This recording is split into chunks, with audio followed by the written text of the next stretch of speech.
Roopkund lake या यूँ कहें कि कई लोगों को मौत के घाट उतारने वाली झील तो कुछ भी गलत नहीं होगा।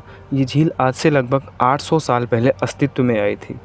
शुरुआती दौर से लेकर सन 1940 तक तो ये झील एक सामान्य झील की तरह ही प्रतीत होती थी, जब तक कि इसके अंदर छुपे हुए 38 कंकालों का पता नहीं लगाया गया।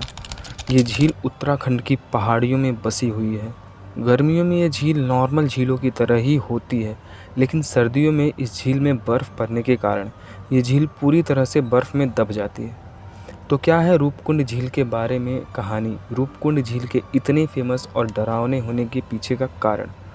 दोस्तों, अगर किसी चीज़ के पीछे अगर हम कोई डरावनी कहानी जोड़ देते हैं या डरावनी कहानी सुन लेते हैं, तो न चाहते हुए भी हमें वहाँ जाने से डर लगता है। उस चीज़ को छूने से, उस चीज़ को देखने से बहुत डर लगता है।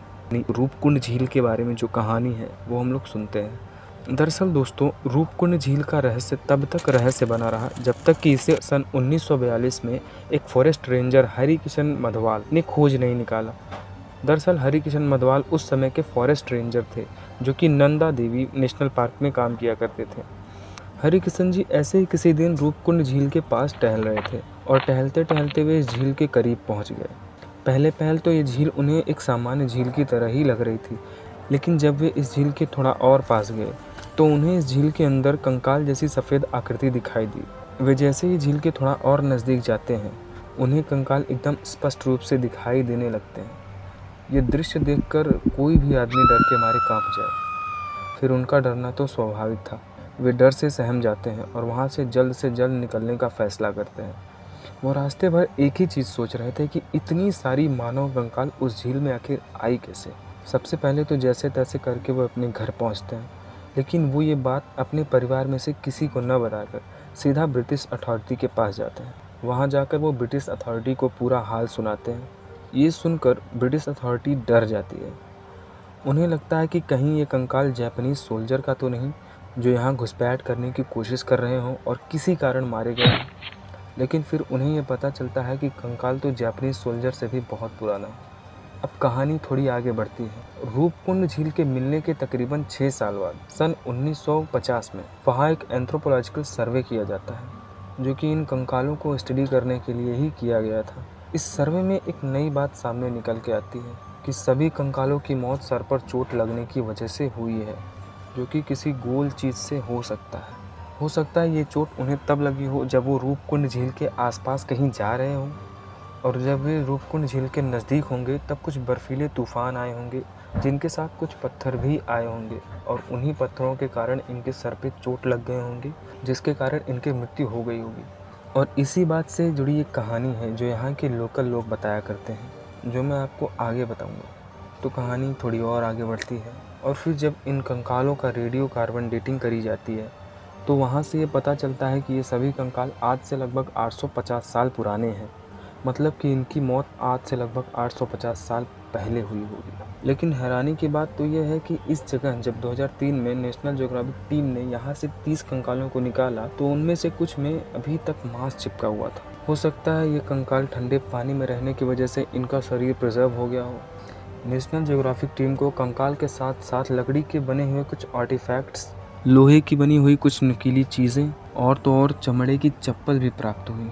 यहाँ पे एक संभावना बनती है कि हो सकता है कि कोई 2 गुट होगा जिनके बीच में लड़ाई हुई होगी। उनको जीतने वाले लोगों ने यहाँ रूपकुंड झील में फेंक दिया होगा। लेकिन जब इन 38 कंकालों के रेडियो कार्बन डेटिंग करी गई तो एक और नई बात सामने आई कि ये 38 कंकाल 3 अलग अलग ग्रुप्स के थे।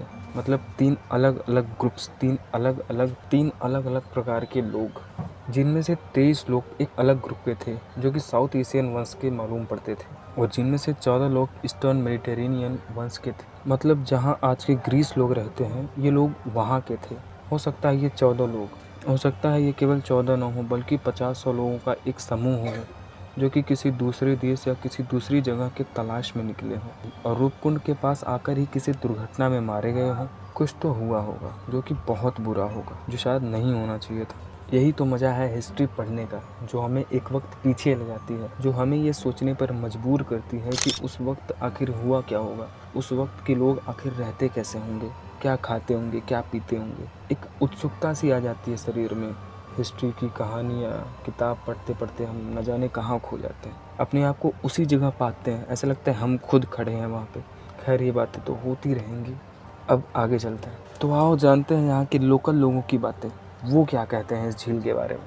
दरअसल यहाँ के लोकल लोगों का ये मानना है कि यहाँ आज से हज़ारों साल पहले एक बहुत ही सुंदर देवी निवास करती थी, जिनका नाम था नंदा देवी, जो कि उत्तराखंड के चमोली ज़िले के नौटी गांव में रहती थी। उनका विवाह भगवान शिव के साथ होता है और परंपरा के अनुसार उनको अपने पति के घर यानी अपने ससुराल होमकुंड जाना होता है। जब भगवान शिव और माता नंदा देवी रास्ते में होते हैं तो माता नंदा देवी को प्यास लगती है, तो भगवान शिव वहाँ एक झील बनाते हैं ताकि माता नंदा देवी जल ग्रहण कर सके, जिस झील को आज बेंदी कुंड के नाम से जानते हैं, जो कि रूप कुंड से बहुत पहले पड़ जाता है। तो जब भगवान शिव और माता पार्वती थोड़ा और आगे जाते हैं तो माता नंदा देवी को स्नान करना होता है। तो माता नंदा देवी को स्नान करने के लिए भगवान शिव जो कुंड बनाते हैं उसे ही आज रूप कुंड कहा जाता है।